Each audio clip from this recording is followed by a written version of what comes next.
మా father news paper చదువుతుంటే దాంట్లో నాకు ఇది తారసపడింది. నేను ఇది చూసి నాకు కొంచెం కోపం వచ్చింది, అదే విధంగా నవ్వు కూడా వచ్చింది. Let us see. Rahul Gandhi operation Sindoor గురించి లోక్ సభలో మాట్లాడాడు. అది పేపర్ లో హైలైట్ చేసుకొని వేశారు. ఒక్కసారి అదేంటో చూద్దాం. మే 7 అర్ధరాత్రి 1:05 ఆపరేషన్ సింధూర్ ప్రారంభమైందని, 1:35 పాకిస్తాన్ కు ఫోన్ చేసి సైనికేతర లక్ష్యాలను ఛేదించామని చెప్పినట్లు రక్షణ మంత్రి రాజ్నాథ్ సింగ్ నిన్న లోక్సభలో తెలిపారు. ఉద్రిక్తతలు పెంచే ఆలోచన లేదని దాయాదితో చెప్పామన్నారు. అంటే పాక్ తో యుద్ధం చేసే ఆలోచన లేదని ఆయన చెప్పకనే చెప్పారు. అరగంటలోనే లొంగిపోవడం అంటే అదే. ఇది అపోజిషన్ లీడర్ లెవెల్ ఆఫ్ మెచ్యూరిటీయా లేదంటే కావాలని మాట్లాడటమా? ఇది కామెడీగా కూడా మాట్లాడేది కాదు. ఏం అర్థం చేసుకున్నట్టు? మన భారతదేశం యొక్క డాక్టరీని ఏం అర్థం చేసుకున్నట్టు? ఒకవేళ వీళ్ళు గెలిస్తే గనక, ఈ పార్టీ వాళ్ళు కానీ కూటమి వాళ్ళు కానీ గెలిస్తే గనక he is the next prime minister. Then ఎలా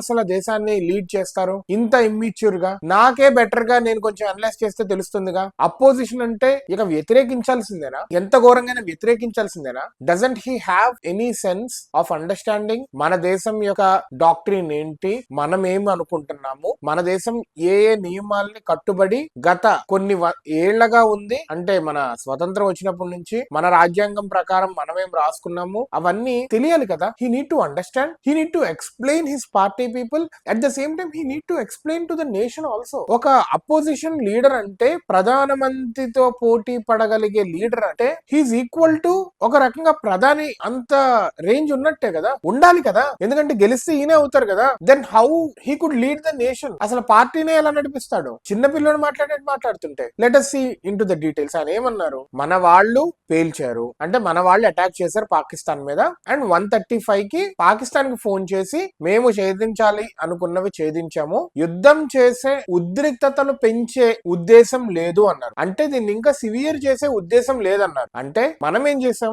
మనం వెళ్ళి పాకిస్తాన్ మిలిటరీ బేస్ మీదో, పాకిస్తాన్ పొలిటీషియన్స్ మీదో, పాకిస్తాన్ పిఎం మీదో బాంబులు వేసేసి మాదైపోయింది అనలేదు. We have attack terrorist camps, terrorist bases ని అటాక్ చేసాం మనం. ఫస్ట్ ఎందుకు చేసాం? పహల్గామ్ లో పాకిస్తానీ టెర్రరిస్టులు దాడి చేశారు కాబట్టి. పాకిస్తాన్ గవర్నమెంటే పాకిస్తాన్ టెర్రరిస్టులని పెంచి పోషిస్తోంది. కానీ గవర్నమెంట్ మీద, మిలిటరీ సైన్యాలు వాటి మీద, లేకపోతే పొలిటీషియన్స్ ఎవరి మీద అయినా కానీ వాళ్ళకి న్యూక్లియర్ సైట్స్ డైరెక్ట్ గా మనం అటాక్ చేస్తే అది యుద్ధం కింద అవుతుంది. We are not interested and we don't want to waste our money, countries money, military యొక్క ప్రాణాలు, ఎఫర్ట్స్, ఇవన్నీ ఒక యుద్ధానికి అనవసరంగా మన వాళ్ళు ఉపయోగించదలుచుకోలేదు, అట్లాంటి పనులు చేయదలుచుకోలేదు కాబట్టి. కానీ అలా అని చెప్పి వాళ్ళు ఏం చేసినా చేతులు కట్టుకొని సార్ ఓకే సార్ అనం కదా. వీ హ్యావ్ టు టేక్, ఇది రివెంజ్ కంటే ఎక్కువ బాధ్యత. మన ఆడవాళ్ళ సింధూరాన్ని తుడిచేశారు పహల్గామ్ లోకి వచ్చేసి. వాళ్ళు నీదేం మతము? ముస్లిమా? అయితే ఏం చేయను, హిందువా? వేసేయండి. అడిగి మరీ చంపారు. వెళ్ళి మోడీకి చెప్పుకో అని చెప్పి. అంతలా అడిగినప్పుడు రివెంజ్ పక్కన పెట్టండి, బాధ్యత.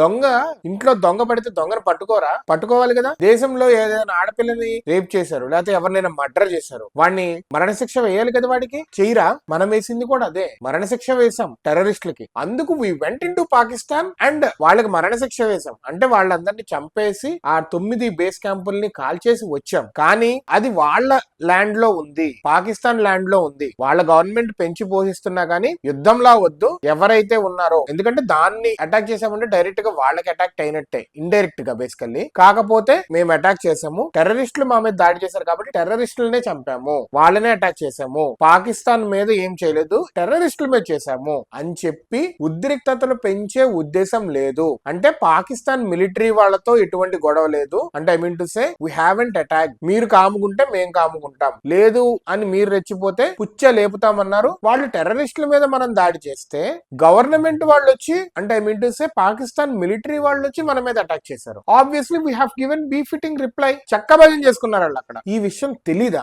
నాకు తెలిసింది రాహుల్ గాంధీకి తెలీదా? ప్రజలందరికీ తెలిసింది రాహుల్ గాంధీకి తెలీదా? తెలియకపోతే వాళ్ళమ్మ సోనియా గాంధీ అర్థం చేసేటట్టు చెప్పరా? What is this? As an opposition leader నువ్వు మాట్లాడాల్సిన మాటలు ఇవా? సిగ్గుచేటుగా. ఇది ఏదో రాహుల్ గాంధీని అన్నట్టు కాదు, వేరే కంట్రీ వాళ్ళు చూస్తే వాట్ ఏ సిల్లీ కంట్రీ అన్నట్టే అంటారు. ఎందుకంటే ఒక అపోజిషన్ లీడర్ స్థాయి ఇది ఉంది, అండ్ వాళ్ళకి అన్ని ఓట్లు ఇచ్చి పర్సంటేజ్ ఇచ్చారంటే ప్రజలు ఎంత ఎదవల్లా ఉన్నారు, అంటే ప్రజలకు కూడా ఇంకా ఏం తెలియదు అన్నట్టే కదా. ఒక అట్లాంటి లీడర్ ని మనం గెలిపించి, అట్లాంటి లీడర్ కి మనం అంత ఓట్ పర్సంటేజ్ ఇచ్చి, అంటే మనం కూడా ఎదవలమేనా? అంటే వాళ్ళకి ఎంతమంది పర్సంటేజ్, అంటే ఇప్పుడు బీజేపీ కూటమి, ఐఎన్డీఏ కూటమి 7x% దీనికి ఇస్తే 100 - X 6% అనేది INDA కూటమికి వచ్చింది. అంటే అంతమంది ప్రజలు వెర్రోళ్ళ ఇట్లాంటి లీడర్ ఉన్నారు, ఇట్లాంటి లీడర్ ఎందుకున్నందుకు ప్రపంచవ్యాప్తంగా అదే అంటారు కదా. I'm very much dissatisfied. చూడంగానే ఫస్ట్ ఏ పిల్లోడ్లాగా నవ్వొచ్చింది, కానీ డెప్త్ గా ఆలోచిస్తే బాధేసింది. పాలిటిక్స్ లోకి వచ్చినప్పుడు నేనే if I want to go into politics, actually I will study more, I will talk responsibly, I will react responsibly, I will act sensibly. అలాంటిది